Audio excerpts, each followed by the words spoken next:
a la 3G, l'Internet et même pas de quoi se soigner. C'est pas normal du tout. Nous voulons des médicaments. Des femmes sénégalaises qui parlent publiquement de leur sexualité, cela ne peut être qu'une fiction. Il s'agit de la 2e saison de la série télévisée C'est la vie, dont le tournage vient de commencer à Joal, un village au sud de Dakar. Elle raconte la condition parfois dramatique des femmes en Afrique. Caméra A, on est bon? N'oubliez pas, à chaque fois quand on dit, on reprend, vous faites la même chose. Hein? À chaque fois, lu ngeen def ngeen defaat. Bu leen changer dara. 51-8 sur 2 premières. Action. Nous vivons toutes le même drame. Moi aussi, j'ai besoin d'un contraceptif que je ne trouve pas à vos soins.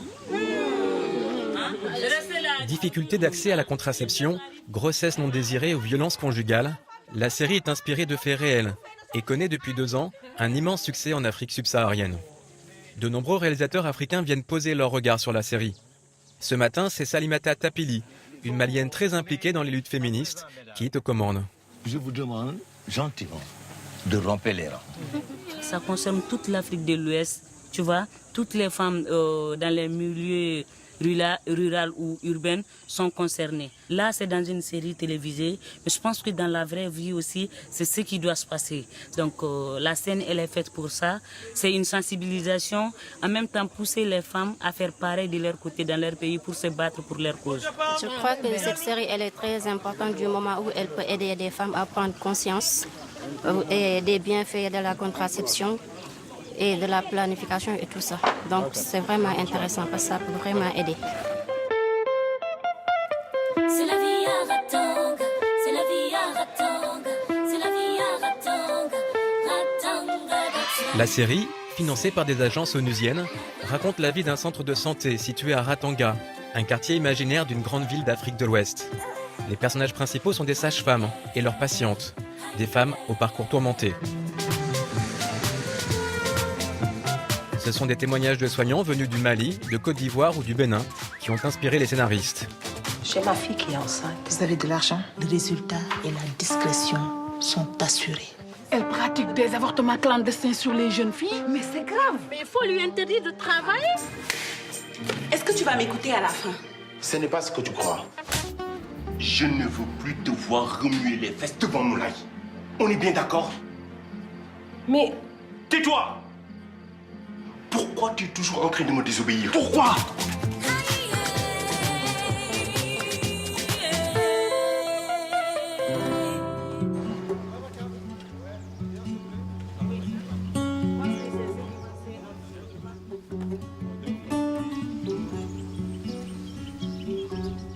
Je comprends votre douleur.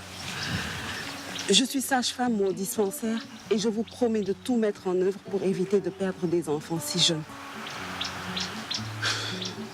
Vraiment. À l'origine de ce projet panafricain, il y a un producteur, Alexandre Rideau. Coupé. C'était bien. Bonjour messieurs. Vous allez bien? Ce Français installé au Sénégal depuis 13 ans a d'abord misé sur des feuilletons radio pour parler de santé publique. Mais très vite, aidé par une ONG implantée au Sénégal, il s'est tourné vers la télévision, un média qui a progressivement détrôné la radio dans les foyers africains. Avec cette série, il souhaite moderniser la prévention à destination du grand public. Je pense qu'on est resté quand même sur une approche en termes d'information sur les thématiques telles que la santé, le développement, l'éducation, l'environnement qui sont restés un petit peu paternalistes. On le voit où on n'entend presque jamais les histoires du continent. Mais les utiliser parce qu'elles illustrent des enjeux contemporains, tels que par exemple la sexualité, comme dans C'est la vie, on permet d'ouvrir un accès à une information qui, on ne s'en rend pas compte, nous, vu d'Europe, mais très difficilement accessible en Afrique encore.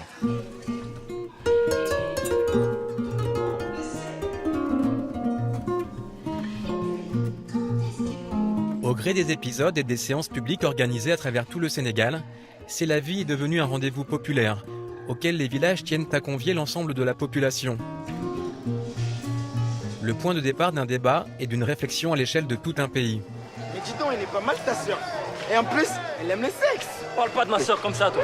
Mais calme-toi mon frère, j'étais juste en train de blaguer là. On y va danser. Des aventures prenantes, des histoires de couples réalistes, pour mieux s'attacher et s'identifier aux personnages. Libérer la parole et pousser chacun à partager ses expériences, c'est un travail de longue haleine. Tu m'assassines.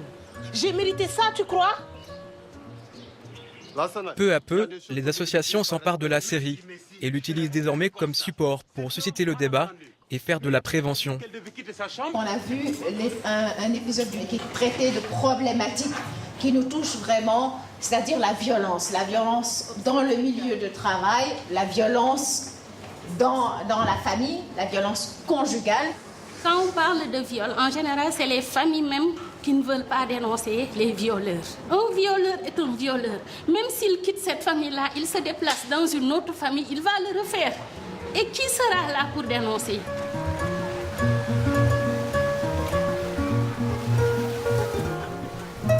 De l'aveu même des Nations Unies et de l'Union africaine, il reste sur le continent un travail colossal à effectuer en matière de droits des femmes.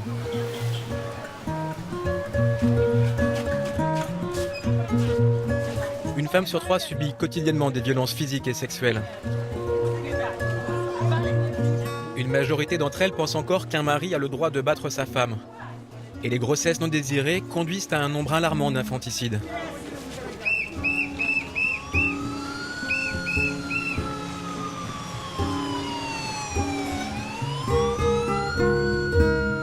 À Guédiawaye, une banlieue défavorisée de Dakar, la Maison Rose est l'une des rares structures au Sénégal à recueillir des victimes de viol.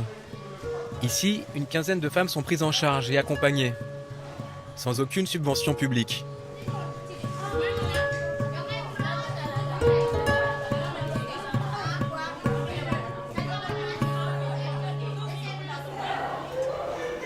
Maïmouna a 14 ans. Elle a été violée par son père pendant son enfance, puis chassée de chez elle. Peu après, elle se fait à nouveau violer par un inconnu. De ce viol est né un enfant. L'attitude des soignants lors de son accouchement à l'hôpital public est un souvenir douloureux. À l'hôpital, la fille de la chambre d'à côté venait d'accoucher et les sages-femmes l'ont laissée toute seule. Elle souffrait. Les sages-femmes discutaient entre elles tranquillement. Elles riaient même. La fille criait, elle les appelait à l'aide. Mais les sages-femmes disaient qu'elle était mal polie, qu'il fallait l'ignorer. Il y en a une qui a fini par aller dans sa chambre et elle s'est rendue compte qu'elle était décédée.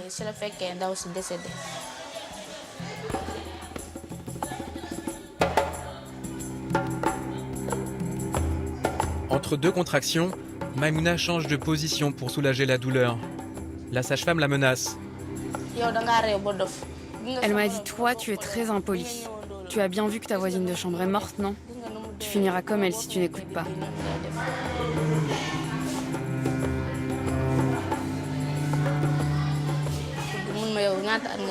Puis elle m'a demandé où était mon mari. J'ai répondu que je n'en avais pas.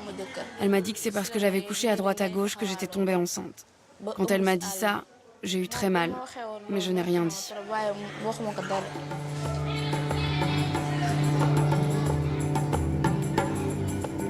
Peu avant l'accouchement, la jeune femme décide de changer d'hôpital et met enfin au monde une petite fille.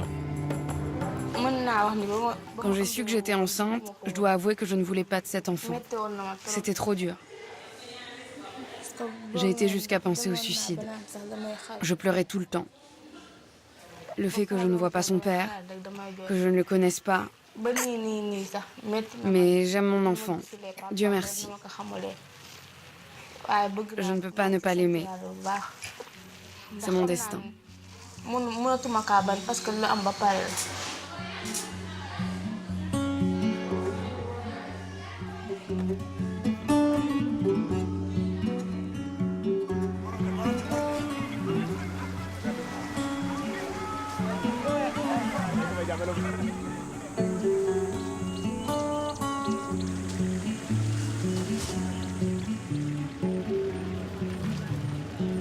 Malheureusement, l'histoire de cette jeune femme est loin d'être un cas isolé. Les femmes africaines sont régulièrement maltraitées par le personnel hospitalier. La série C'est la vie en a fait un thème récurrent, grâce au personnage de Corsa, une sage-femme cruelle et tyrannique.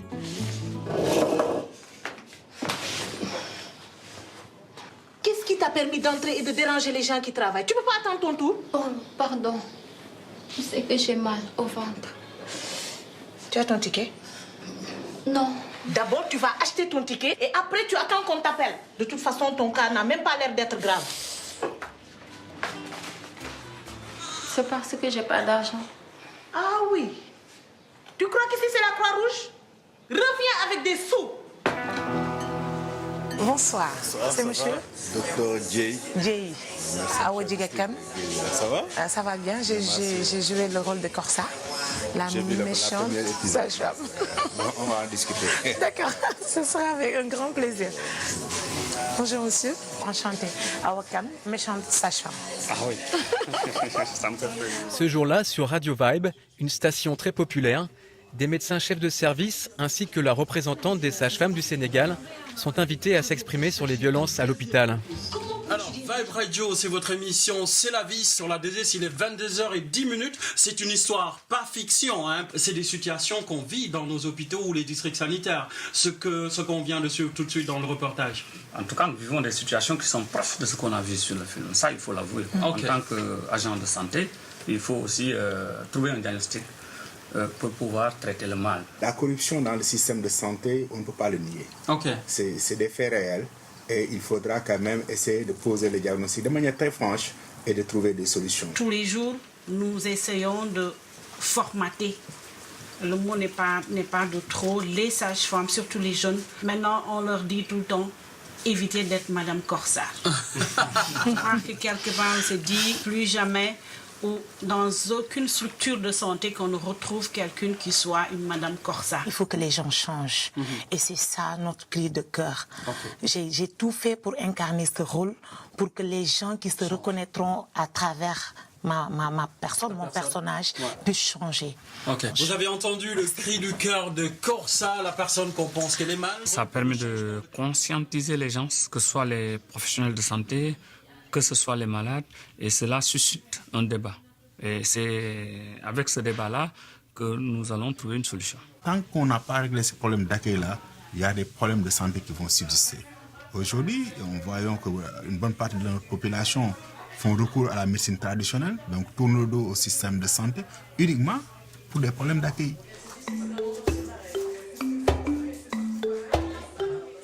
Depuis cette année, C'est la vie est diffusée sur la 2STV, une des chaînes nationales les plus regardées au Sénégal. Chaque vendredi, comme plusieurs millions de téléspectateurs, Paul et Thérèse, un couple issu des classes populaires, se retrouvent avec leurs 2 petites filles pour regarder en famille les aventures de Corsa, d'Assitan et du centre de santé de Ratanga. Tu oses me contredire? Non, non. Tu vas prendre une deuxième épouse. C'est la meilleure solution. Tous mes amis qui ont essayé cette solution sont plutôt en train de résoudre des problèmes. Est-ce que tu as eu des rapports sexuels dernièrement? On va bien s'occuper de toi. Pour ça, il te faudra parler à ton mari et le faire venir ici au centre. Ne me laissez pas retourner, s'il vous plaît.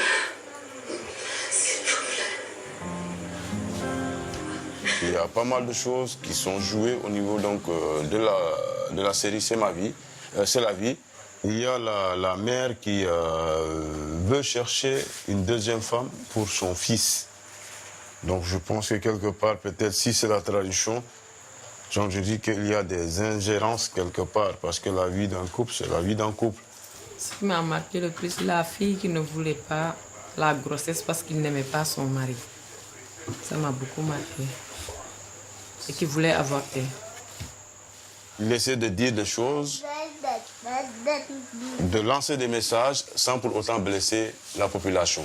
C'est très instructif de regarder ça en famille, parce que ça, c'est sûr que vraiment il y a des leçons qu'on en tire et peut-être qui vont nous servir demain.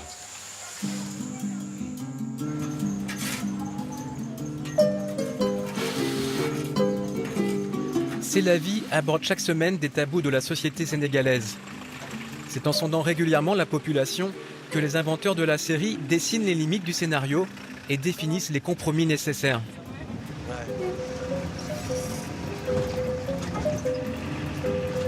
Alexandre Rideau, le producteur, prend en permanence la température de l'opinion auprès des chefs de village. Ce jour-là, il se rend dans un quartier de Joal pour s'enquérir de leurs préoccupations et de l'évolution des mentalités. match de foot et l'équipe de foot et de basket. Ça va? Ça va bien. Ça va bien? Ça va bien, bien. C'est le délégué de quartier. C'est le délégué. Les chefs traditionnels sont rarement sollicités. Et pourtant, ils analysent très bien ce qui se passe sur le terrain. Si on devait faire un épisode de C'est la vie sur Joal, et vraiment de décrire quelque chose qui pourrait être utile à faire passer comme information pour Joal, à votre avis, il faudrait qu'on parle de quoi dans notre épisode? Souvent, on perd beaucoup d'enfants. Les malnutritions. Oui. De 0 à 5 ans. Donc ce sont vraiment des messages clés sur l'enfance qu'il faudrait qu'on fasse passer pour les mamans, pour informer les mamans des gestes simples qu'elles peuvent avoir pour sauver la vie de leurs enfants. Mais au niveau de cette localité, il y en a des avortements clandestins, surtout chez les collégiennes. Et est-ce que vous arrivez dans la communauté à parler quand même de ce sujet qui est, la plupart du temps, c'est quand même assez tabou de parler d'avortement? Jusqu'à présent, bon, les autorités n'osent pas. C'est complètement tabou. De toute façon, une grossesse non désirée, et c'est non désiré, il faut l'enlever à tout prix. Donc, clandestinement, mais au dispensaire. Par exemple, dans les hôpitaux, c'est interdit. Au Sénégal, ici, c'est formellement interdit. La loi l'interdit totalement et condamne aussi ceux qui le font. Donc sur ce sujet, il y a beaucoup encore... Ouais. Il y a beaucoup à faire. C'est à abolir. Oui, c'est pas bon. Souvent, je pense le message. Dans la manière dont on écrit les histoires, on ne peut dépeindre des choses positives que si c'est encouragé par la loi. C'est pour ça que c'est un peu nos limites pour le moment. On ne peut pas vraiment parler, ou sinon de manière très détournée, en passant par l'avortement clandestin, justement, et montrer que l'avortement clandestin est mauvais, mais sans faire la promotion de l'avortement, puisque l'État ne le fait pas. C'est la vie, n'essaye pas de faire du militantisme. C'est pas le rôle de C'est la vie. Mais C'est la vie, en revanche, c'est une caisse de résonance, est un porte-voix, en fait, de ce que les États africains cherchent à faire. Alors, après, à d'autres de pousser les États à faire évoluer les lois. Moi, c'est pas mon travail. Mon travail, c'est de faire en sorte que ce qui est désiré, ce qui est la loi, puisse être connu par un maximum de gens au niveau de la population et par les familles. Au Sénégal, comme dans une quarantaine d'autres pays africains, les femmes qui avortent risquent la prison. Ce qui ne les empêche pas d'interrompre leur grossesse clandestinement, seules et au péril de leur vie. C'est la vie en a fait un thème important de sa deuxième saison. La comédienne Fatou Jupiter Touré incarne Assitan, la sage-femme bienveillante, celle qui est à l'écoute et conseille les jeunes femmes. Silence! 58, 9 sur 2 premières. Action!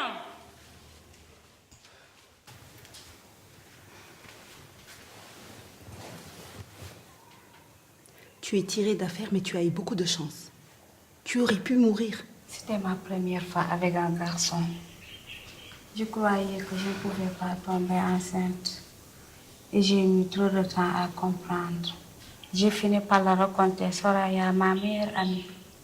Elle m'a dit qu'elle connaissait quelqu'un qui pouvait lui procurer une portion pour la grossesse. Ça aurait pu te tuer. Il aurait fallu que tu viennes directement au dispensaire. Coupé. Donc c'est un peu les histoires qui arrivent malheureusement un peu partout. Une jeune fille qui tombe enceinte par manque d'informations et donc paniquée parce que c'est mal vu, parce que c'est interdit. Donc elle va chercher une potion conseillée par une de ses amies et elle manque de peu de mourir. L'objectif des concepteurs de la série est d'alerter les femmes des dangers de ces avortements clandestins, sans jugement ni encouragement, et d'éviter toute forme de polémique.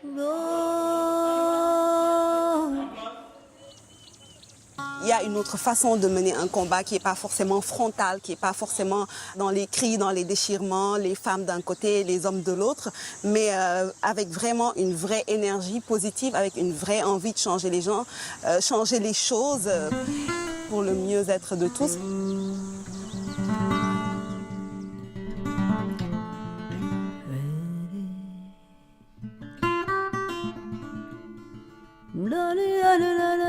Les actrices vont au-delà de leur rôle dans la série. En dehors des plateaux de tournage, elles poursuivent leur travail de sensibilisation. Hawa Djiga Khan, qui interprète l'odieuse sage-femme Korsa, n'avait jamais joué la comédie auparavant. Ce sont des amis qui l'ont poussée à se présenter au casting. Souvent, on dit qu'il faut traiter la semence comme un bébé. Donc, il faut nettoyer pour ne pas que ça colle. On nettoie les mains. Voilà, doucement, doucement, doucement. Cette horticultrice forme depuis plusieurs années des femmes de Dakar à la microfinance et à l'agriculture urbaine, avec l'espoir d'améliorer leur quotidien. Quand je forme ces gens-là, c'est comme si j'ai planté les graines. Alors, d'ici quelques temps, elles vont aller aussi planter avec d'autres femmes et ça sera les fruits de ma plantation humaine, on va dire. Hawa a grandi en Casamance, au milieu des mariages précoces et des excisions, parfois au sein même de sa famille. Elle connaît l'importance de la parole pour sortir les femmes de la violence. Je me suis faite ambassadrice depuis longtemps parce que j'ai envie de partager le peu que j'ai avec les femmes et j'ai envie de porter leur voix.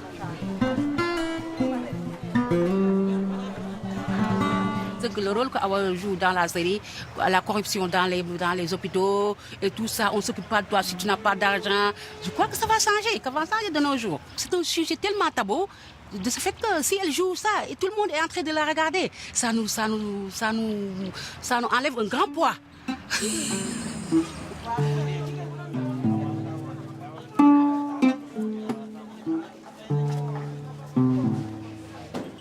Hawa a la chance d'être soutenue par son mari et par ses enfants. Son rôle controversé dans la série ne les a jamais effrayés. Au contraire, il les a poussés à être encore plus vigilants au monde qui les entoure. S'adresser aux plus jeunes est pour Hawa une mission essentielle, car elle est persuadée qu'ils redéfiniront à leur tour les rapports hommes-femmes au Sénégal et en Afrique. Vous êtes ma seule raison de vivre, comme on dit. Donc il faut que vous compreniez ce que je fais. Cette série, comme je vous dis souvent, c'est une série éducative et vous aussi, vous devez apprendre de cette série. Il y a des comportements qui ne sont pas bien du tout. Je fais partie des actrices dans la société. Alors vous aussi, vous devez jouer votre part de responsabilité. Comme tu dis, souvent, on doit toujours étudier pour être quelqu'un dans le pays. Je vais te rendre fière de moi, Inch'Allah.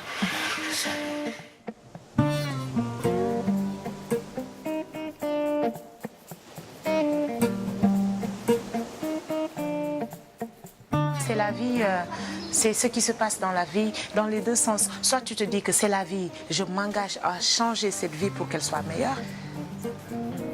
Soit tu te dis que c'est la vie, j'ai pas le choix, donc je fais avec. Et moi, je suis du côté de dire que c'est la vie, mais je m'engage à changer cette vie pour qu'elle soit meilleure.